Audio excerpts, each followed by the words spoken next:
really, really a very limited phonetic. Yeah. Whatever. There's only so many sounds you can make in Japanese, compared to maybe 900, 1,000 in English, something like that. I'm just gonna wait for this plane to go past before I continue, and then we will talk about that. And I'll cut this out because it's me singing. Or you could leave it in. That's also entertaining.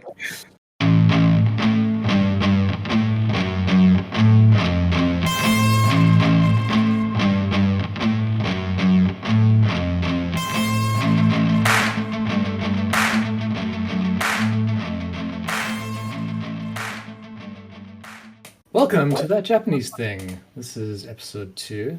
This week we'll be talking about learning Japanese.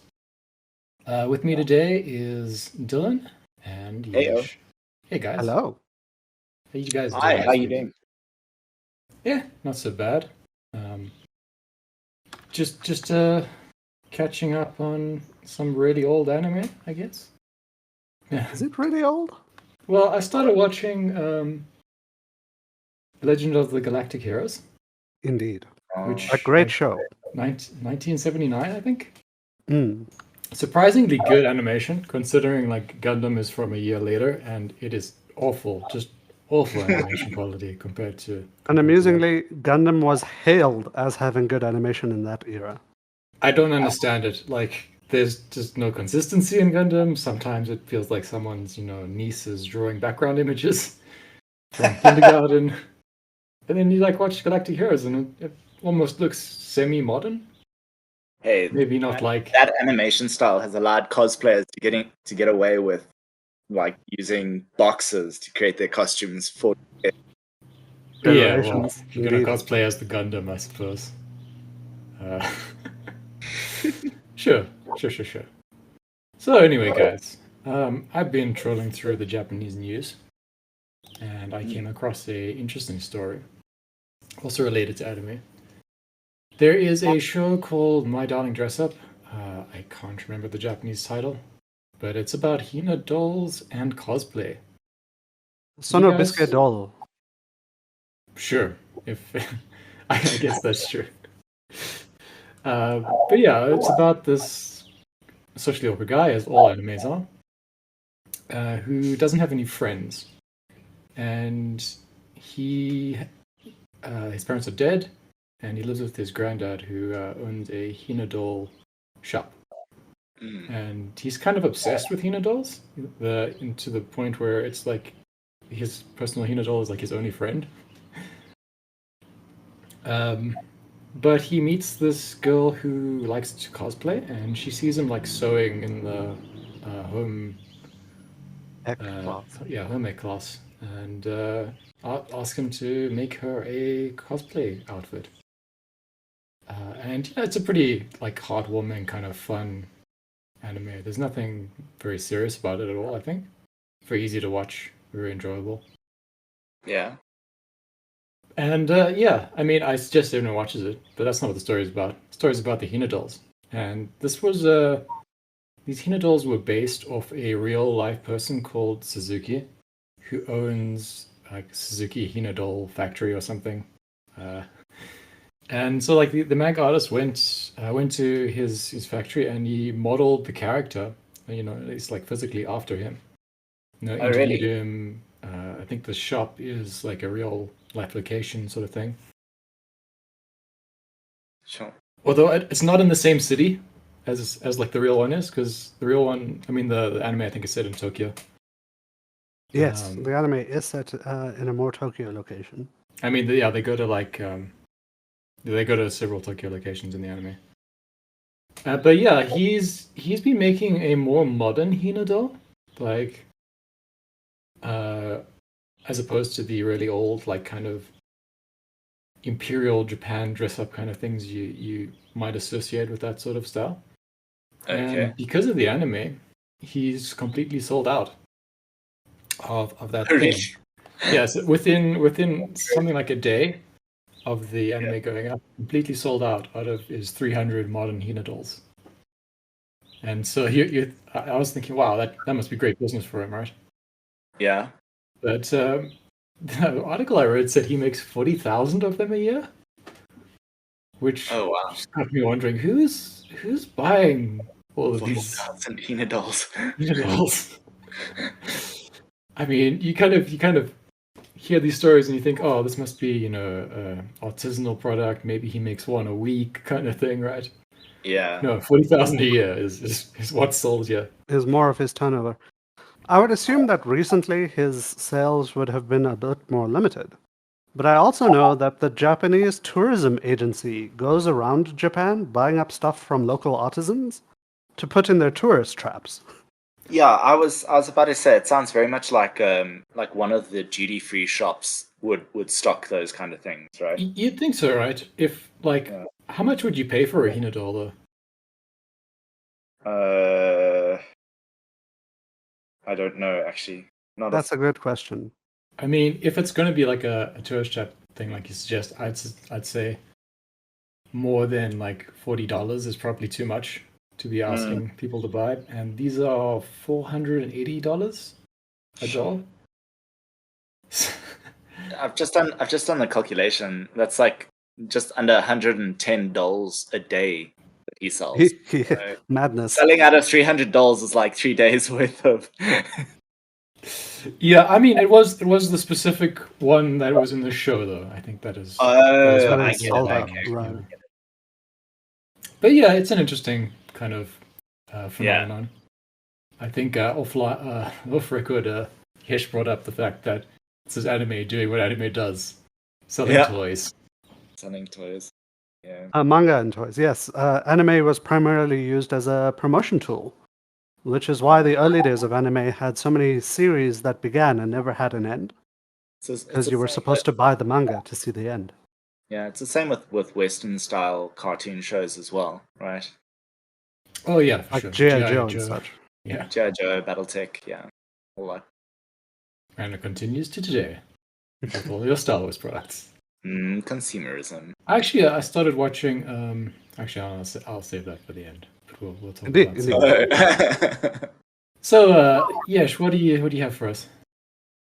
So I have that 4 of the largest publishing companies in Japan, specifically being Kodansha, Shueisha, Shokugan, and Kadokawa, have all attempted to lay a suit against Cloudflare in the hopes of preventing manga piracy from continuing. They claim that without the services of Cloudflare, many of these piracy hosting sites would not be able to spread and disseminate these pirated manga to quite as wide of an audience or quite as fast. And they have also admitted that they have no evidence that Cloudflare is involved, but they believe because of loading times that it must be Cloudflare. I am not kidding. Cloudflare asked for evidence, and they said, we don't have any direct evidence, but due to loading times, we believe you are involved. Cloudflare has responded by saying Cloudflare's CDN and pass-through security services do not meaningfully contribute to infringement. Have a good day. It's just to explain for go on. Sorry, Chris, go for it. I'll just explain for anyone who doesn't know what Cloudflare is. It does some other things, right? It sort of speeds up websites, but it's mainly just a firewall that people use. A security service to prevent DDoS attacks. Yeah. So it's kind of like saying, let's sue WordPress because this guy has made a WordPress website that is hosting manga downloads. It's actually just insane, really. But also, they're not even it's not even kind of hosted on them. It's just a pass-through service. Literally, like saying someone had a telephone conversation on your network, and some of the words they used were bad, so we're going to sue you. As far as I know, also Cloudflare is free if you're only going to use it on one website, which is why everyone does. Just use Cloudflare as their. Why it's so significant as well, yes, is because it's not making profit off of technically that service. It's making profit off of its advertising. But yes, Cloudflare is not profiting from this, and they're not hosting any of it. So they are literally saying, I'm sorry, our service just cannot be said to be meaningfully contributing. Yeah, it's a bit crazy, but Japanese companies do like to sue over copyright. I think more than Copyright in Japan is quite different to copyright anywhere else in the world. I mean, you can see that in just hosting like videos and stuff in Japan, or I made a Japanese Amazon account so I could buy like books and stuff that you can't get on Amazon US, and you can't. So I wanted to just buy some light novels in Japanese, Mm. and you have to VPN into a Japanese Address. into that Japanese address to then be able to buy them. You can't just log into your Japanese Amazon account and then buy the book, which seems crazy to me. I mean, why can't I just buy a book? It's not like streaming something illegally or something in that case. I'm handing someone money to own a product. But apparently that makes sense to Japanese publishing companies, I guess. Mm. Can I? For me, the terrifying thing. Sorry, Freeman, you were speaking. Please continue. No problem. So what I wanted to know was, where do you know where they're going through this action, and whether or not MediaFlare is a Japanese company? I'm sorry, Cloudflare. Cloudflare is a US company and it is being filed in US courts. Yeah, Like- it is crazy. It's just one of the big US like sort of background tech Okay. companies. You know? It's literally a background tech. It's one of the things that make the internet work. So that's taking them to court via US courts, because then Correct. They are filing inside the United States. they're going to get countersued quite heavily if they don't. Well, Cloudflare, in a very real way, also can't afford for there to be attention on their service. Because every time they've ever received attention, they've received a lot of backlash. I don't entirely understand why. I'm sure there's a reason. But Cloudflare is trying very hard to quash this by just saying, we're doing nothing, go away. Mm-mm. It sort of sounds like some executive had like a meeting with his peers about something that they all quite didn't understand.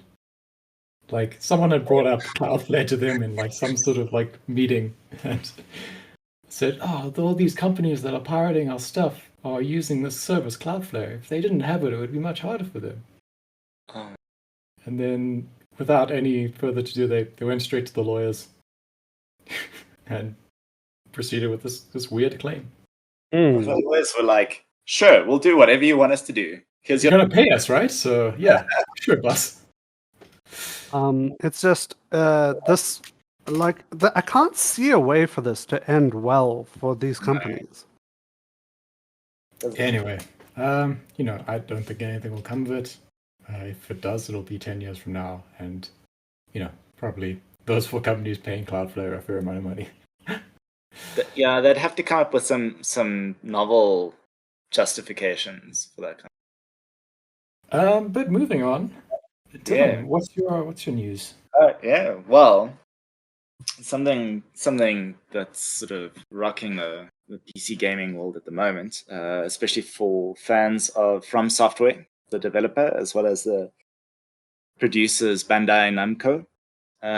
Their Souls line games for PC have since late January. There's been public evidence of a remote code execution vulnerability in the games.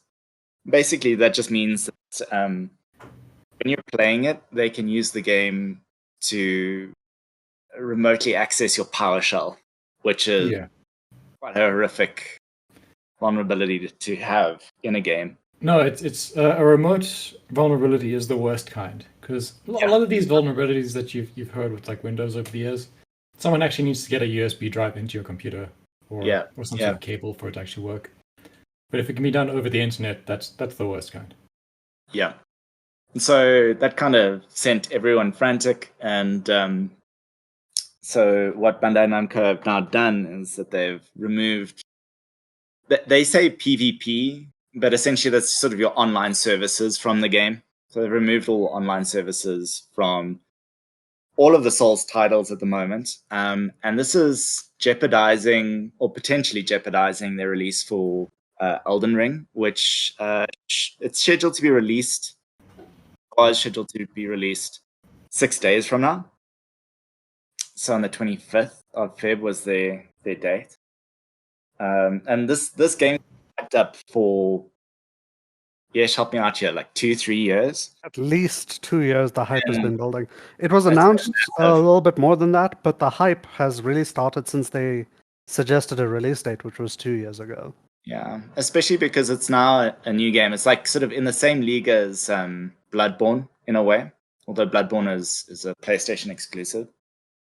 And so, yeah, this isn't like sort of an unexpected problem though, because Bandai Namco have been particularly bad with service Netcode.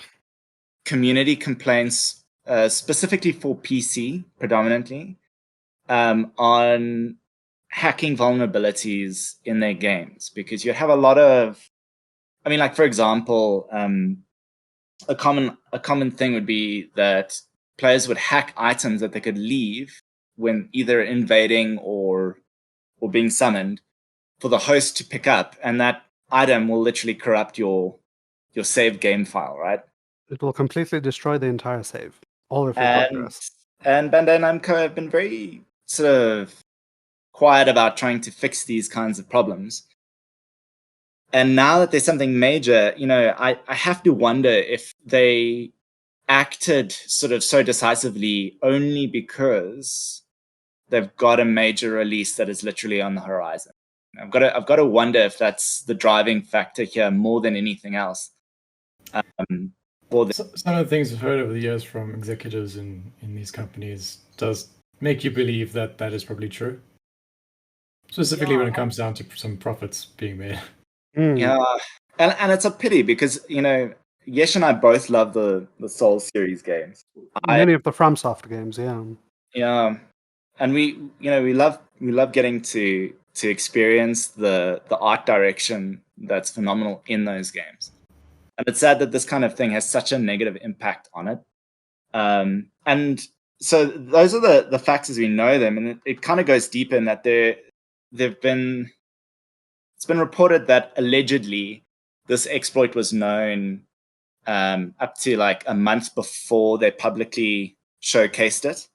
And the way that they publicly showcased it, I think it was, I believe the streamer's name is the Grim Sleeper, was on Twitch, playing Dark Souls 3 at the time.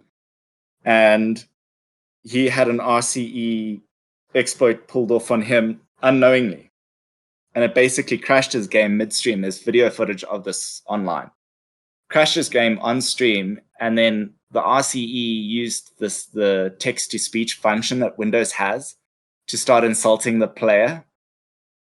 And everything just went wild. Like, obviously your chat was busy asking what on earth was going on, and the streamer was just sort of he was shell shocked, claiming that didn't know how he to didn't know what respond. was cooking. Yeah.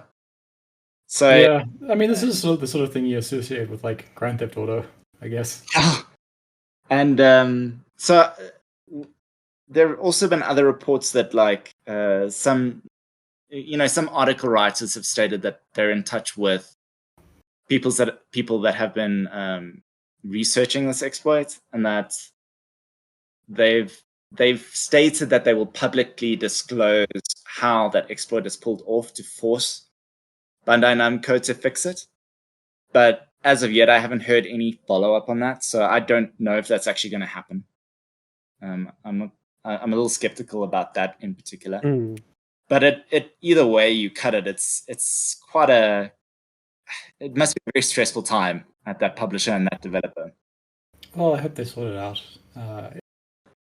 With that said, like I do feel like the Souls series is definitely worth exploring in some capacity. I don't know. Have you ever played any of them, Chris?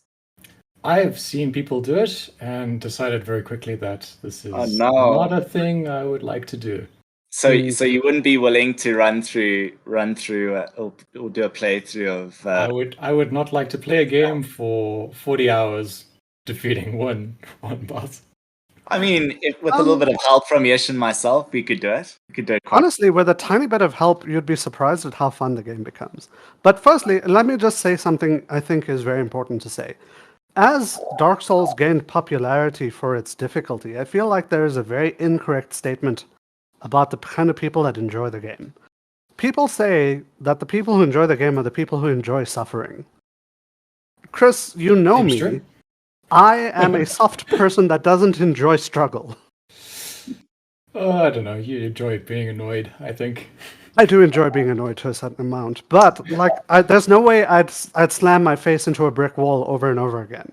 That's not the kind of person I am. Yesh, we're Sure. the kind of people that enjoy getting one-shotted by a giant mushroom that makes fun of us. I have to admit that's incredibly fun. Also being hugged by a Big Daddy, but let's ignore that for now. Chris, the reason why I enjoy Dark Souls is because Dark Souls wants me to learn a thing. It's not a bad teacher, it's not a punishing experience. It is an educator.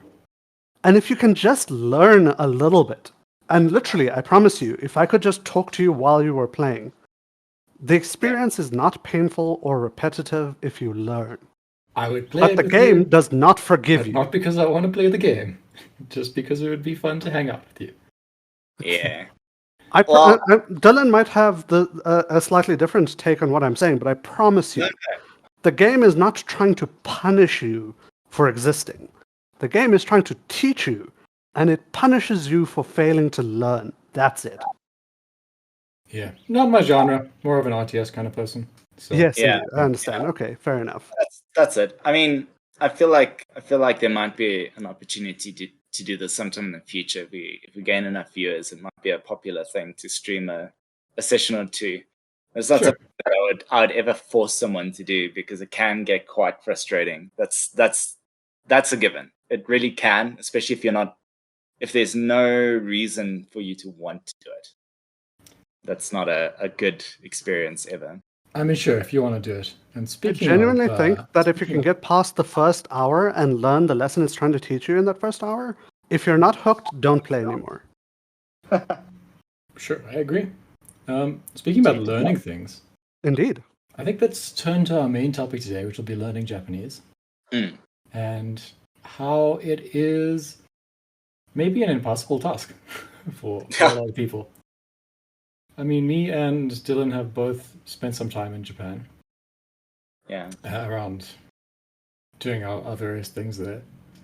And just the three of us just generally have been interested in Japan for, what, like 2 decades, I would say? 2 decades at least. Yeah, something like that. Yeah. And I don't think any of us have a particularly high level of understanding Japanese. Although I've gotten pretty good in the last 2 years because I've just decided it was something I could do while the world, carries on around me. Nihongo Jozu de. Nihongo Jozu ne? Yeah. Have you watched Dogen? He's a guy on YouTube. Yes, I have watched some Dogen videos. I don't think so. No. Yeah, he's the where Nihon Jozu comes from. So that's basically a thing you'll hear a lot from Japanese people. And it's how you know that your Japanese is really shitty is when they tell you your Japanese is good. Yep. That means they can tell you're treating trying. you like a child and encouraging you so you don't lose heart. It's interesting because it's like all you need to do is be able to say like hi or maybe they'll do the same thing with you if you can use chopsticks. Oh yeah, they'll do that all the time. Oh my god. It's one of the things that annoys me because it's like I'll be going out and having just trying to be personable and connect with someone despite the language barrier, and my Japanese is awful. It's terrible. But you're sitting down and you're just having a meal, and then suddenly they bring attention to it. And it's interesting because, culturally that you're told that that's supposed to be like a faux pas to bring attention to someone's failings, right? Publicly. Yeah. But, it doesn't, in this specific niche instance, it's totally acceptable. And each and every time it'll be done, and it's like viewed as a polite thing to do. And meanwhile, you're just sort of sitting there and being like, you Japanese like to point out things yeah, yoku wa karimasen ne, and you'll Sure. go through the whole language thing of like, no, I'm not good. But like, meanwhile, you're terrible. You don't understand the language at all. It would be very nice if we could just sort of fail to communicate how lovely a day it was.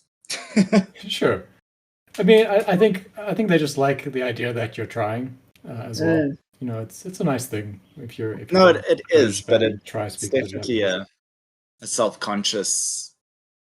Puts you in a self-conscious state about it quite often, especially times a day. So at the end of 2019, I decided I'm just gonna, go and learn Japanese, right? For real this time. I mean, I studied abroad in Japan. And I thought, okay, well, I'll go there for 6 months, and then obviously I'll be able to speak Japanese at the end of that, right? That's how it works. I mean, your Japanese had to have improved, though. Possibly. I mean, like I could get around and do all the things that were necessary in life. I know that there's exponential scaling, right? But for that 6-month period, from when you started, you did learn a lot. Well, I think I just became more comfortable with the fact that I was just basically a baby to a lot of people, and that I could use my sort of gaijin card, so to speak, to get out of situations that were hard to deal with. Japanese is so dependent on intonation and accent that there's a lot of things to judge you on that English is a lot less concerned about. So I'll talk a bit about that. Actually, I'll talk a bit about it now. So intonation is the wrong word. Pitch accent is the right thing to use. Fair enough. So like Chinese has tones. So if you each individual syllable has like a high, low, medium, or down pitch.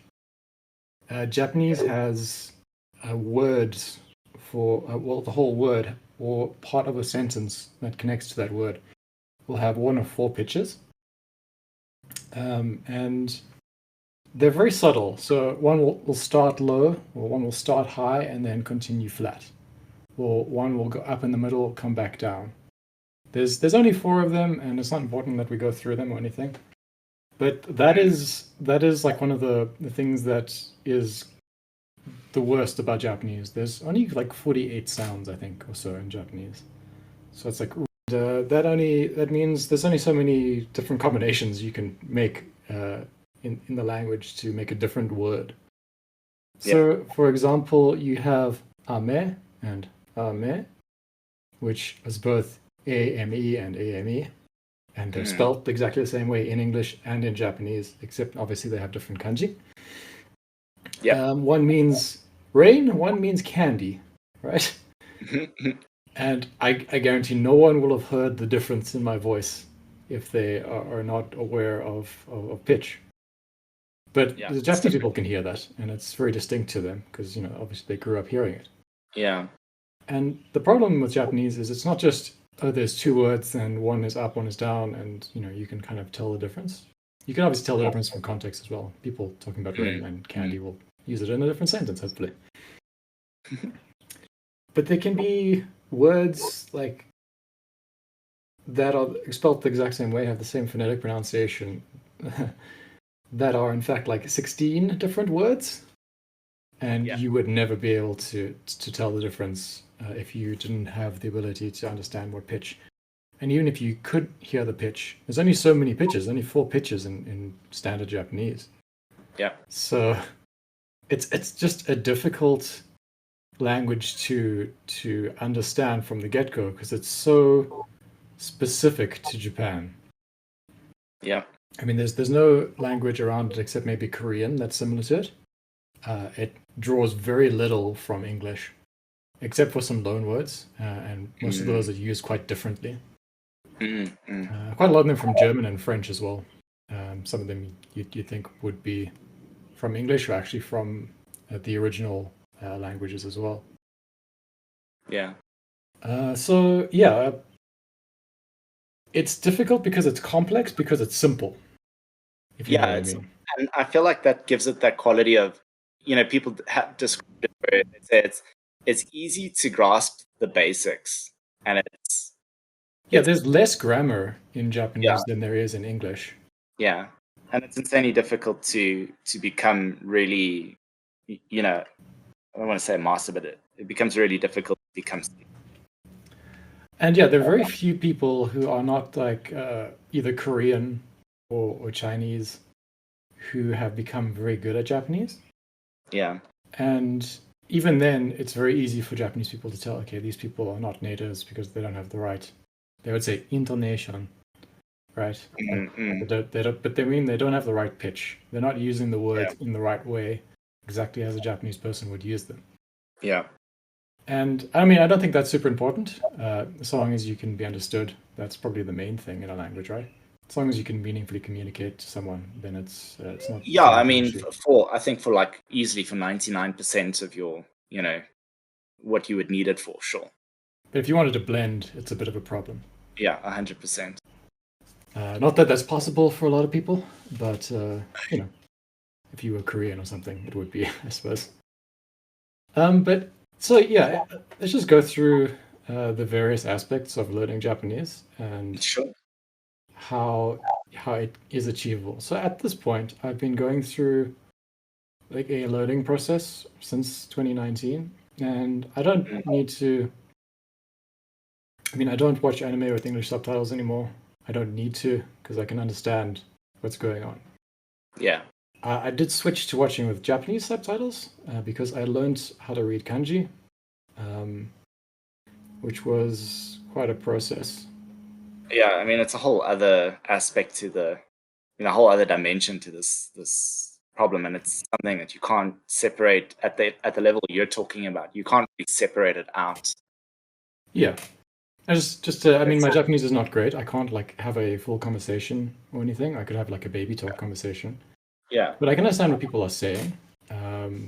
Maybe not in really complex situations like scientific or legal kind of situations. Sure. Like courtroom dramas are for me are like the worst thing. Really? Because it's just like long, like Japanese Latin, which is like based on Chinese. Discussions of technicalities maybe as well? Yes. Yeah. So the Japanese use Chinese as we would use like French and Latin words. Yeah. And it's just those words that happen in those sort of settings. And which is also true of a lot of other things like historical dramas, anime, and sort of scientific ones. But I've watched so much of that stuff that I'm used to it now. So it feels kind of normal. Nice. But yeah, I mean, that's 2.5 years, I think, of learning Japanese really quite intensively. And I'll speak about how I did it to get to the point where I'm just okay enough that I feel comfortable understanding Japanese. I mean, reading Japanese is still kind of hard. Very slowly, I can read a Japanese light novel, but it's still very hard work, and I have to look up a lot of words. Mm. And just to compare it to like a modern European language, not that it's really a European language, but we in South Africa we had to learn Afrikaans in school, which is like a dumbed down version of Dutch, and that was ridiculously easy compared to this. I mean, I think I did maybe 20 minutes a day of work on that in school, and came out with like marks in 90s, and was easily fluent by like grade 9 or whatever. I think you've got a brain for languages. Well, I mean, most people just didn't do any work, right? All I did was read 20 minutes a day of the thing, and that meant I never had to study for an Afrikaans test. That was my experience with that, and I thought, okay, Japanese will be similar, right? All I have to do is learn to read in Japanese, and that's the first problem. I'll speak about that. Because Japanese has 4 alphabets that it uses. It uses the Latin alphabet, it uses hiragana and katakana, which are phonetic alphabets. Hiragana for native Japanese words and modifying verbs. and katakana for loan words and advertising speech, essentially, right? Yeah. And then kanji, which is from the Chinese. Kanji, the kan means Han, like is Han Chinese, and the ji means a letter, so like Chinese letter, the Han letters. Yeah. And they took that from, I think, the 8th century Cantonese Chinese dynasty at the time that they were in contact with. Because prior to that, they didn't have a writing system to speak of in Japan. They would have just used Chinese. And obviously that was becoming a problem as Japan became more and more complicated. They needed, their own writing system. So they took that and they adapted it to Japanese. And they integrated katakana and hiragana into that so they could use the base Chinese letters, but modify the grammar so that it was much easier for them to use in Japanese. Because Chinese is more like English, really, in terms of grammar and whatnot. It happens in the same word order that English does. In Japanese happens basically the opposite way. You know how Yoda speaks in Star Wars? That is how Japanese people speak. Your subject-object dynamic. Yeah. The verb in Japanese is always at the end of the sentence, right? Yeah. That's the main thing to take away there. Everything else is completely optional. There's no real specific order that a Japanese sentence needs to happen in. Yeah. Although your topic should, which is a thing we don't have in English, your topic needs to be at the beginning. But sometimes people do it at the end because they forget to do it at the beginning. And that's okay if you're just speaking. You shouldn't write that way, but people do speak like that way. Yeah. And also sometimes just to make sure that when they're writing a story, if they want to create a misunderstanding. Yes, exactly, right. Japanese is not specific in the way English is, in that you often don't talk about who you're talking about directly. Like we don't say I or you often, and you leave that part of the sentence out. So you just say went to the shops today in Japanese. You don't have to say I went to the shops today or you went to the shops today. It's implied that that you're speaking. So that creates opportunity for, like, as Yash says, jokes. Yeah. Misunderstandings. But yeah, so learning the kanji was a real big deal. Hiragana and katakana, as I said, they're just phonetics, so they represent those like 48 sounds that are in Japanese. Yeah, So, it's like a very mechanical process to kind of learning those. Then they're not very complicated. There's 2 or 3 strokes each. You just have to learn to draw them and then what sounds they make. And it takes maybe like a week if you do it very slowly. You can probably do it in 2 days. Do the one alphabet one day and one the next day. Or you could even space it out and make like flashcards, just like 10 a day, and you'd be done in 10 days or whatever. Yeah. So that was really easy. And actually, I did that in high school because Japanese was an optional subject you could take. Oh, really? The high school I went to, it was just me and one other kid. That's very cool, though. So we did that for a while, and we gave up shortly afterwards. Because you couldn't be examined on it or anything. It was just this is a cool thing you could do. Okay, it's like an extramural essentially. Yeah, and we didn't take it too seriously, but that's where I learned those things. But kanji was always just impossible, it seemed, because you have to know 2,200 kanji. If you're a Japanese high schooler, that's the amount of kanji you're expected to know by the end of, I think, grade 10. Yeah. And if you want to enter a university, you're expected to know about 3,000 or so. That'll be the amount that is required to write that university acceptance exam, examination thing. And I mean, they're very complicated, old-fashioned Chinese characters. They don't use the new Chinese characters, which are a little bit simpler, which is why they're called simplified Chinese. But they did change them because the Americans wanted them to simplify the writing style, which is why there's only 2,200 in the official Japanese education system, right? Yeah. Because the Americans said, like, simplify your writing system, it's too complicated. So they did that for a while, and they changed some of them to look different. But they only changed those 2,200. And eventually they determined that wasn't enough, so they brought back a lot more officially. and those were unchanged, so they don't look like the new ones, but they might be related to them in some way, and you just kind of have to imagine the similarities. Yeah. So it's a real mess of a writing system. Yeah. But to learn them, what I did was I downloaded an app called Anki. Anki means memorization in Japanese. It's a flashcard system, which is electronic flashcard system, SRS. It has a front and a back of a card. And you can write one thing on the front of the card and then the answer on the back of the card, and you use that to test if you've memorized the thing or not. Yeah. So what I did is I wrote out each of these 3,000 kanji in like a little book, and then I'd put them digitally onto these flashcards with the English meaning of that kanji. So if it was sun or rain or whatever, I'd write rain on the front or the back, and then on the other side I'd put the Japanese kanji. And Okay. I'd see if I remembered it that way. And to do this, though, I found an interesting book called Remembering the Kanji, which I bought like 12 years ago because I was intending to do it, and only started doing it in 2019, obviously.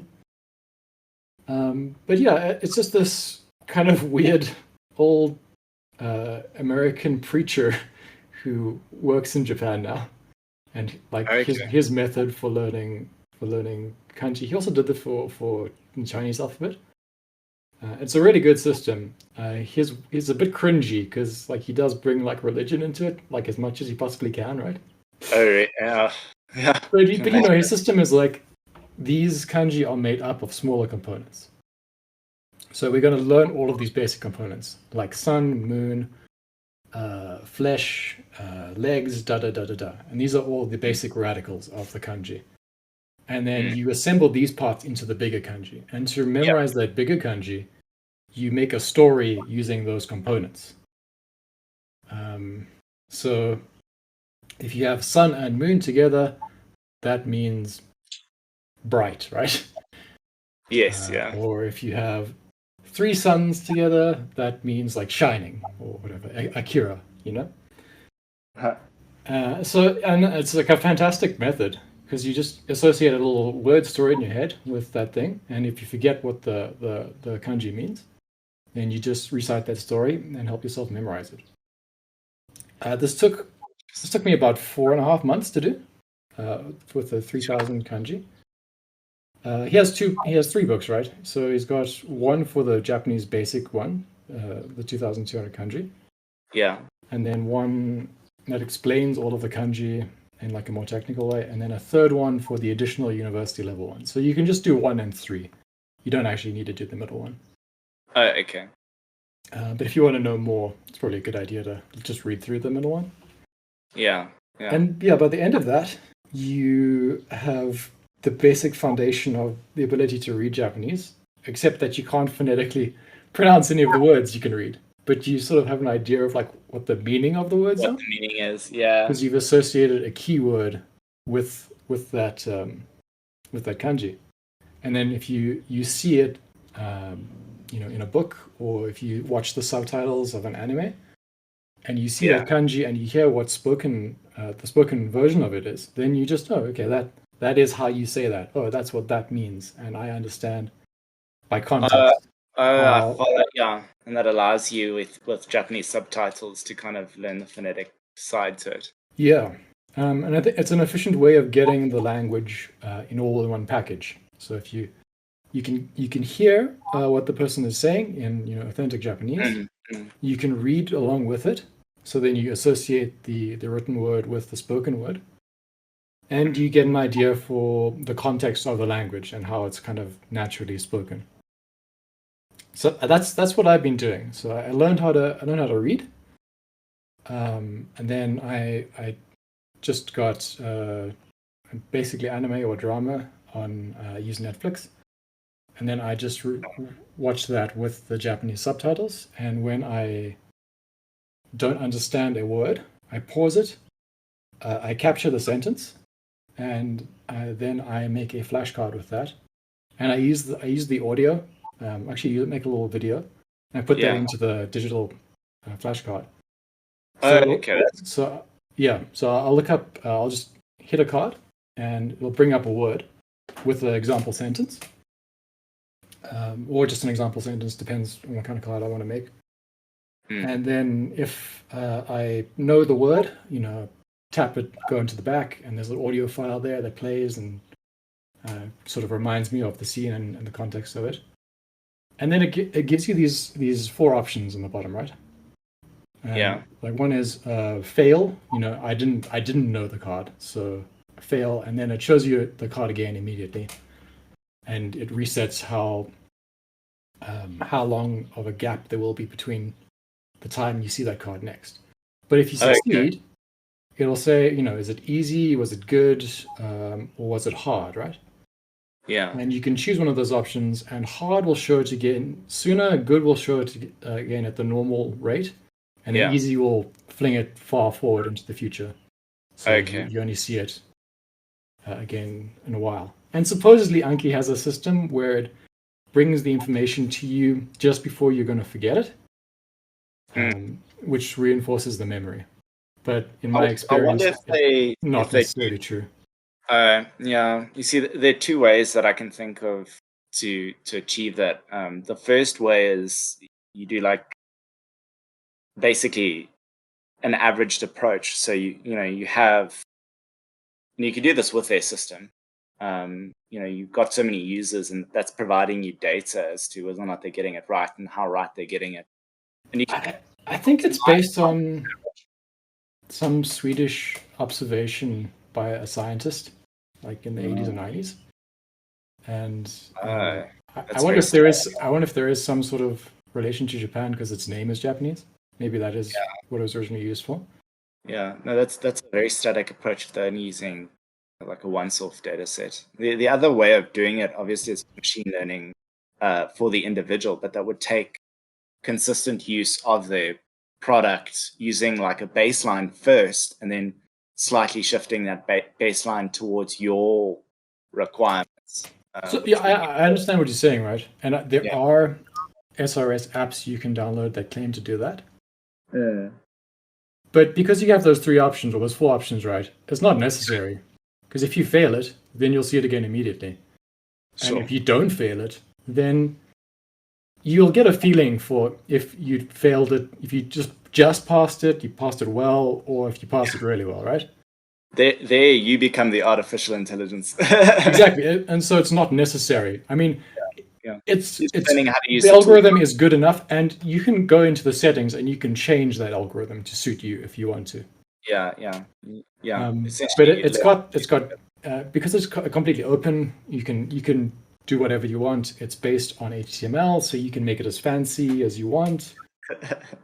And I think you can even use Java in it if you really want to. That's crazy. That's and it's free. So I'd suggest that is. I use it on my phone. You can use it on your computer. You can use it on a Mac or a PC. It's a really good tool. Nice. I first encountered it, I think, during in like high school. I think I might have used it to like memorize historical dates or something. Yeah. But I'm sure a lot of people do use it for language learning. I'm pretty sure. I've heard a whole bunch of people talk about it, and it's a really good method. And so that's basically what I've been doing. That's and cool. I don't think it's a bad method, and it's certainly fun. And it seems to have really like accelerated my ability to understand Japanese. It also, I mean, obviously not completely, but it also kind of feels like it will automate the process of going through like the on and the kun of the kanji. You'll learn to associate the different forms with different sentences as you're doing exactly what you're describing. Yeah, I mean, that like one is the on and one is the kun without actually looking that up. Because I'm not really doing grammar, I think it's sort of a problem because I sort of have intuitive understandings of all the Japanese stuff now. I don't really have any technical understanding of things. I know what you're talking about. Yeah. But to me, in my head, it's like, oh, that's the Chinese pronunciation versus the Japanese pronunciation. I'm like, oh, that's the complicated word pronunciation of how you would say this kanji. Yeah. versus that's just the Japanese But I way. mean, like, this is exactly the point. Like, when you're learning a language, I think you've got to contextualize or shape the way that you're learning it to what your desired purpose for it is, right? So Yeah. the way that you're learning it is going to suit you very well when you need to use it, because it's going to be into it. And I feel like a lot of the products available for learning the language are maybe potentially too generalized and don't communicate what they're there specifically for.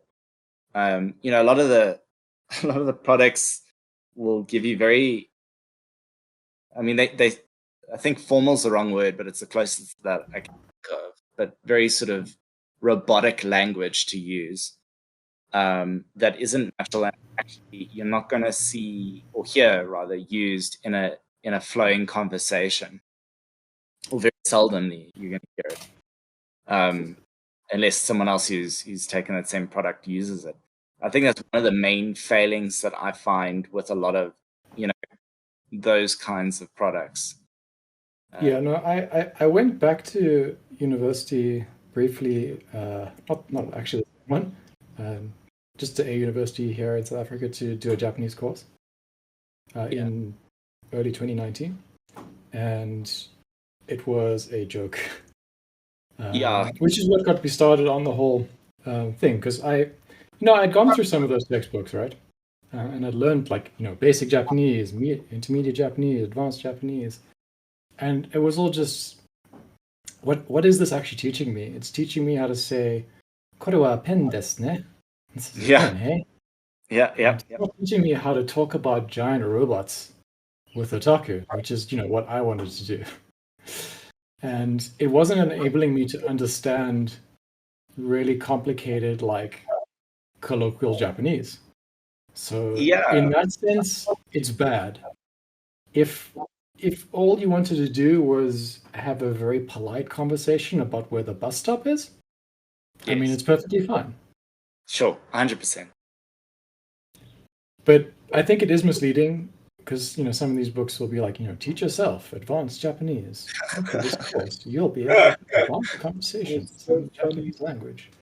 And you won't. You'll barely understand anything at all.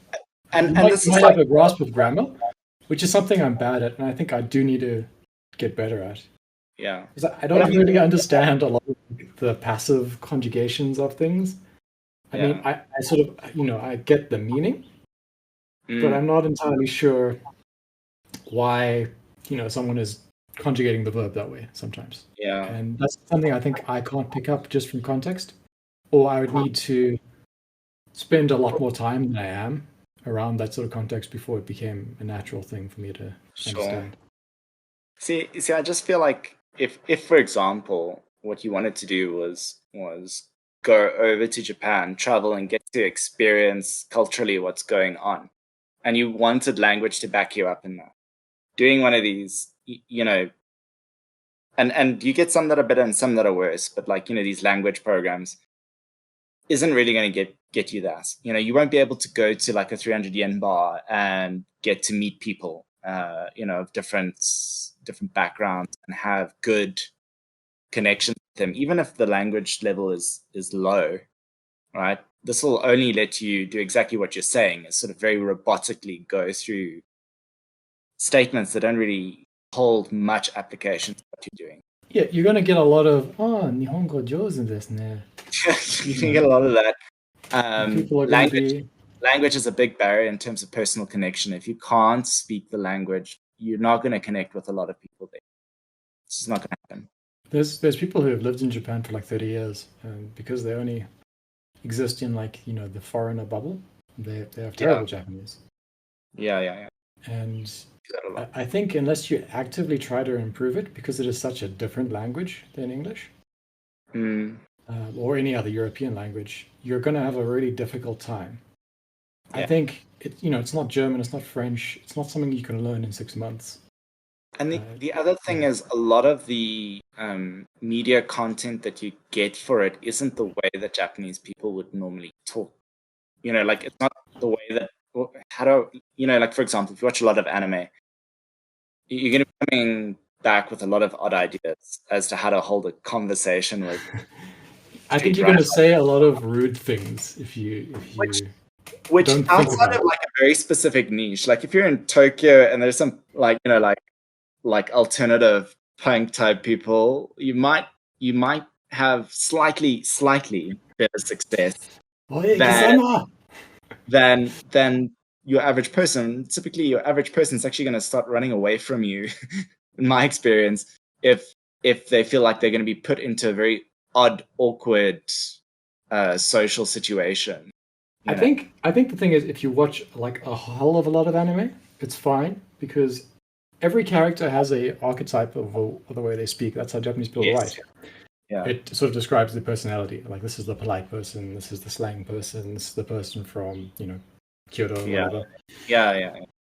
And once you understand that these are just styles that the author is using to choose how people speak, you will be able to distinguish, oh, I shouldn't call this person omae, or whatever. That's a kind of rude thing to do to a normal person. This is just because this person is an anime character and they can get away with speaking kind of sagaciously or whatever. You shouldn't walk up to someone and go, "Os." Unless they're your buddy, Exactly that. Or unless like it's in a situation amenable to that kind of thing where that would like endear you quickly to them. But if it's like someone randomly, some random salaryman who's on the train, it's they're drunk. I think like Gaijin do have a kind of bad reputation of speaking like anime characters because a lot of them learn how to speak through anime.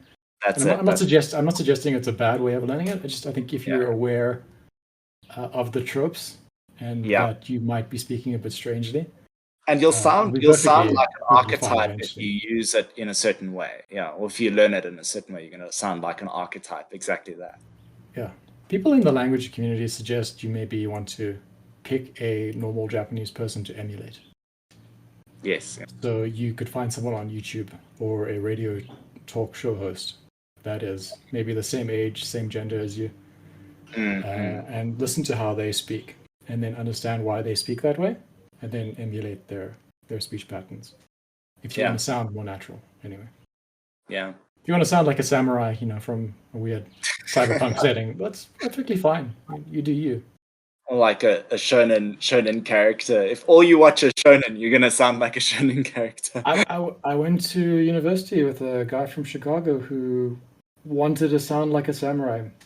He ended all of his things with that Gozaru. Gozaru, actually, Yeah, Gozaru. Yeah. Like Hamusuke from Overlord, the hamster speaks. Oh, God. Or Kenshin. Yeah. I mean, the teacher just didn't know what to do with him eventually because he just kept insisting that is the way he wanted to speak. And she's like, but people are going to think you're such a weirdo. Yeah. I mean, at least there's even that amount of sort of social generosity, if I can read it that way. Because in other places, people would be insulted. Yeah, possibly. But the Japanese are very good at that kind of social generosity, where it's just like, okay, you're just weird. I mean, really, they just don't want to make a scene, I think. Oh man. Yash, have you had any interest in learning Japanese over the years? I have in the past looked at learning how to read kanji. I'm not so much interested in learning how to speak the language. I know that sounds a bit backwards. No, I think that's basically where I'm at as well. I wanted to read light novels, which is why I originally started on the kanji. So I currently am reading light novels via Google Translate, which is just such an inferior experience. It is. So yes, I actually wanted to learn kanji and such to be able to just read manga and light novels directly. Because translation is a bit weird. You lose a lot in translation sometimes. Yeah. And I have found, I don't want to be too insulting, but Suecia, when they translate from Japanese to English, they lose some of the meaning in their translations, which might sound a bit weird to say, but it's true. So I've been hoping to learn to read Japanese, but I am someone for whom languages are an extreme struggle. I was born and raised in South Africa, but I can't speak Afrikaans, for example. It makes two of us. Mm. I'm also very bad with. But because I'm so bad with languages, or at least I find that for me, learning a language is significantly harder than anything else. Both attempts that I made to learn Japanese sort of semi-casually have ended with a degree of failure. And I must say, I'm kind of not, what's the word? Motivated, I guess, to struggle through it. So I haven't really progressed very far. I think everything is, boils down to motivation. And Exactly.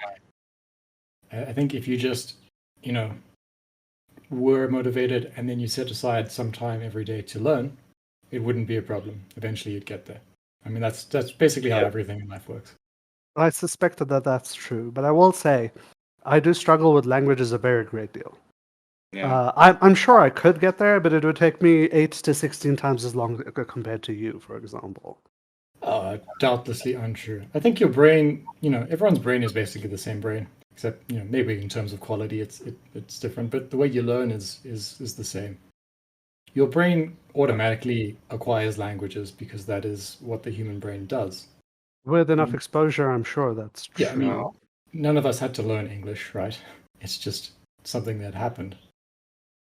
Because we're constantly practicing it, though, as well. Because we're constantly practicing it. So if you just set aside an hour of your life every day to be, this is the Japanese language time, then your brain would be forced to say, okay, well, this is now an important part of my life. I have to try and understand this language. Yeah. Right? There's a lot that goes into the neuro. All the automatic processes just click over and start functioning. Yeah. There's a lot that goes into the neurobiology as well, that can help if you go through it. Yeah. Just sort of understanding, like, for example, understanding that frustration actually is part of the learning process. You actually get neuromodulators that are released when you're in a frustrated state. Because your brain neuroplasticity actually happens when your brain registers that something's wrong, and that feeling of frustration is that experience. You're experiencing that something that you're not adapted well enough to, neurologically speaking, and so that sort of starts over that engine of building those neural circuits for the task that you're doing. Particularly embarrassment will trigger learning. Nothing makes you learn something except being embarrassed. If you screw up in public, you will remember that for a very long time. You will make plans to make sure that doesn't happen again. Exactly, and the memory is going to be clear for you. On the other hand, if you're disappointed or disheartened by something, that makes learning harder. Yeah. Which is basically the root of all learning problems, right? Is that people feel a constant disheartenment. I mean, there's physiological things and such as well, obviously. Mm-mm. But, if they feel like, oh, I'm bad at math, I'm bad at languages. That's it, yeah. Why even bother trying? Whereas you think, oh, I'm actually good at this, but I'm embarrassed that I got that thing wrong.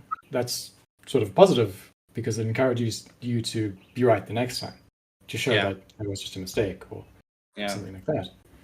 Yeah, and that reframing is really important as well, because you've got to accept that little part of if we can just generalize it as pain, right, as part of the process, because otherwise you tend to sort of avoid.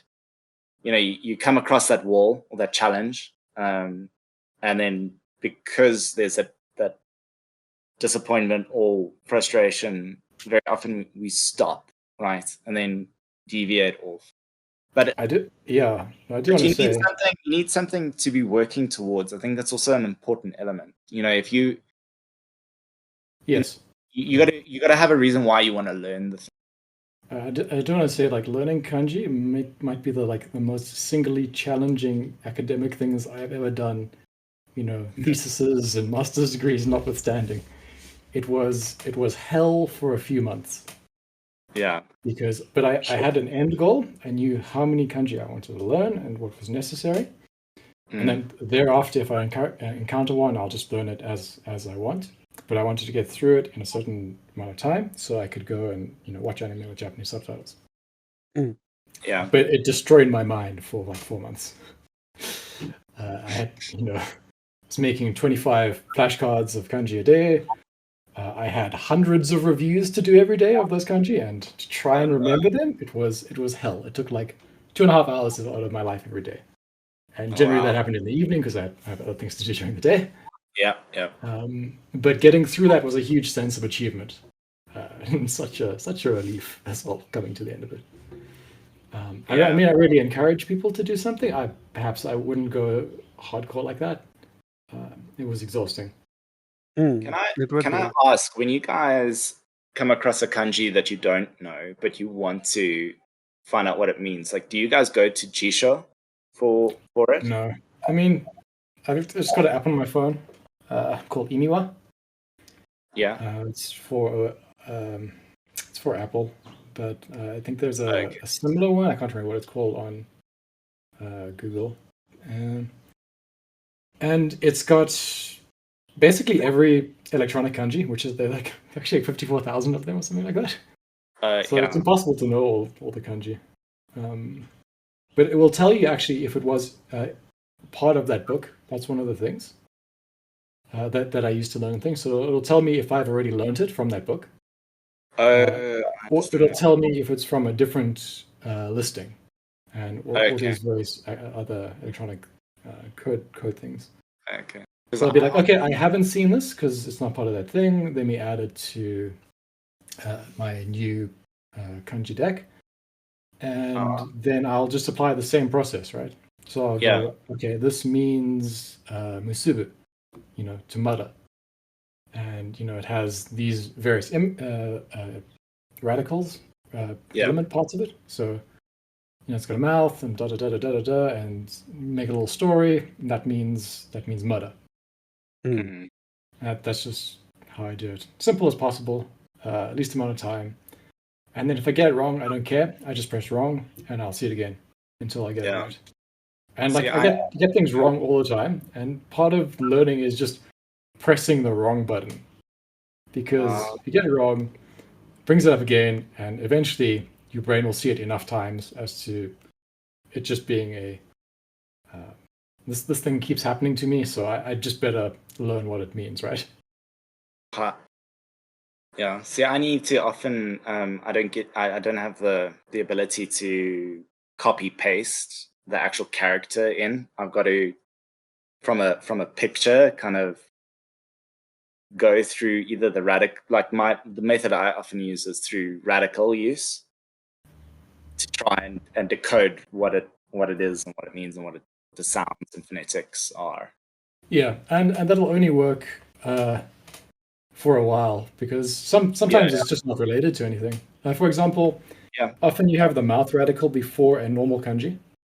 Yeah. And all that means is this sounds like this kanji. Right. So that's what the original meaning of that, or this is like that kanji. So you say mouth and the symbol ri, which ri is like a measurement of distance in Japanese. Yeah. And so mouth is like, it's like a ri, and that's the kanji for mile, right? Yeah. But when you understand those things, it becomes easy to sort of figure them out. Okay, but enough about language, I think. Okay. So let's talk about what we've been up to, I guess. Dylan, what have you been up to? Me, so, training stuff, but that's going to be every week, so I'm not going to be bringing that up.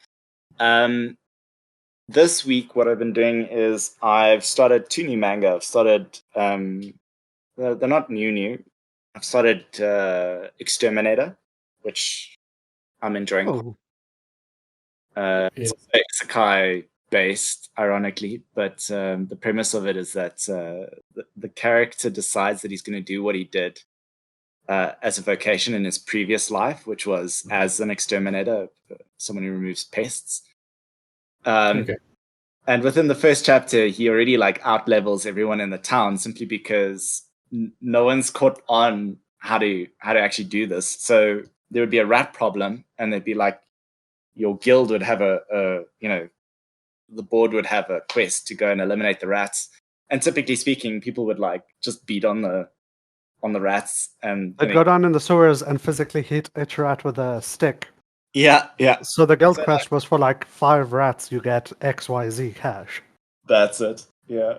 And instead, he'll put out some poison bait, and they all die. And then he's just got like these bags of tails. And then what he would do is he'd discard the remains in the forest where the goblin tribes were, and they would eat and then die. And so like the next day, he goes to the rat guild with all of these bags. He goes to the quest guild with all of these bags. And like the lady has a minor freak out because she's like, "You've emptied our coffers because we've promised to pay you, like whatever it is, two copper for each rat tail, and you've got 5,000 rat tails. We don't have this amount. We're gonna have to write out an IOU." And then he like tries to go open a door, one of those massive guild doors, and he just rips it off of its hinges. And then they're like, "God!" And they're like, "Oh my God, you're level 38."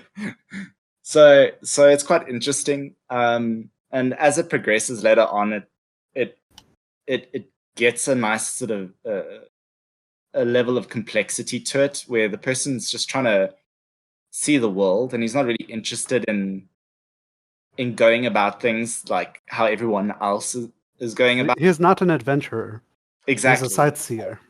He's not playing to the system's rules. He's just sort of doing stuff his way and making it work really, really well for him. And I feel like there's kind of like a life lesson in that that I've been trying to focus on for at least the last 5 years. So it kind of resonates well with me. So I've been, and I finally started with Berserk again, which is a series that I've wanted to. Why we start at this point, Dylan? The man is dead. Just give it up. Berserk is a fantastic series. That will never end. It doesn't matter. Maybe it's the journey. 41 volumes, like, to go through at the moment. Yeah, no, it's a thing, but it's something I wanted to do for a while. So yeah, I'm just kidding, obviously. I'm enjoying it quite a lot. I will say, so long as it's the manga and not the horrendous anime that exists. God, the anime. I mean, if you say that now, you're gonna be like, okay, well, which one are we talking about? Both of them are terrible, so I don't need to clarify. Yeah. Anyway, Yash, what you been up to? Sorry, I just wanted to talk about the Exterminator manga for a second. Another thing that they forgot to do was, firstly, you don't level up step by step when you kill something. You get all of the XP from all of your kills all at once. Yeah. So he got the XP for killing 5,000 rats, not like as they died, but all at once in a lump sum, which is why he leveled up so fast all of a sudden. Yeah. And secondly, there's a minimum XP gain from monsters based on their level. So in the future, when he kills an entire set of goblins living in the sewers of one of a bigger town, he just gets thousands of XP because each goblin's level 20. And it's hilarious how the manga represents that there's these adventurers, they're brave, they're all injured, they're all damaged people. And then there's this guy that's just plugging in all of the ventilation holes in monster nests. It's like a funny Goblin Slayer, it seems. Kind of like but Goblin Slayer tries to make your MC seem heroic for fighting goblins. This guy's not heroic. He's literally just poisoning things and then taking their bodies out. It's like how Kazuma would do the Goblin Slayer's job. Yes, exactly. It's the Kazuma style. Yeah. As for what I'm up to, manga-wise, I'm currently reading Welcome to Demon School Iramuken, which is a comedy semi-romance anime set in a school, and I would consider it one of the better comedy romances of the modern era. The greatest punning anime of the current era. There's a great deal of puns involved. The great demon Alexander, I think his name is, is also incredible. Iruma is incredible. All of the friendships are great. I don't know. I haven't read a manga recently. Well, I haven't read a manga since Tsurdere Children. I need to figure out how to say that title. That gives me the sense of warmth that I get from Iruma-kun. And anime-wise, I'm watching 3 anime that I'm not going to reveal the names of because we will be discussing some of them in the upcoming episodes. What a coincidence. I'm also watching some of those. Yeah. And I'll pass to you. Yeah. Well, I'm watching a bunch of anime, I guess, at the moment. And as hinted, I was watching the Legend of the Galactic Heroes, and will continue doing that. I've decided I think the new series is maybe a better place to start because it's a bit shorter, and it is a reboot. So it is a reboot, and they do change things apparently. I mean, it seems the same so far, but I mean, it is much faster paced though. But I'm gonna give that a chance. And I wanted to talk about. I was watching Star Trek Lower Decks as my other thing. I didn't realize how good that would be. I thought it would be terrible, which is why I've repeatedly told you. After the beginning, it becomes really good. It's actually a really decent Star Trek adaptation that doesn't mess up the world or do anything. Alter the basic concepts of the entire universe. Yeah. Sure, it's like a comedy, animated comedy version of it, but it's pretty good. I'd recommend anyone watch it. Also, the first 3 episodes do set off those little alarm bells about it being a bad series, but then it very quickly just gets past that. Yeah. I think, I mean, if you enjoy Ultra and Star Trek, there's no reason you wouldn't enjoy Star Trek Lower Decks. It also brings in a lot of tie-ins to the previous Star Trek series that are, that feel like they've been written by people who actually appreciate them. So, I mean, I'm enjoying it. I actually watched both seasons in like maybe 2 days, and looking forward to the 3rd season. Me too. All right. Well, thanks everyone for joining us for that Japanese thing, and we'll be back next week talking about an isekai anime. All right, everyone. Ciao. All right. Bye. Cheers.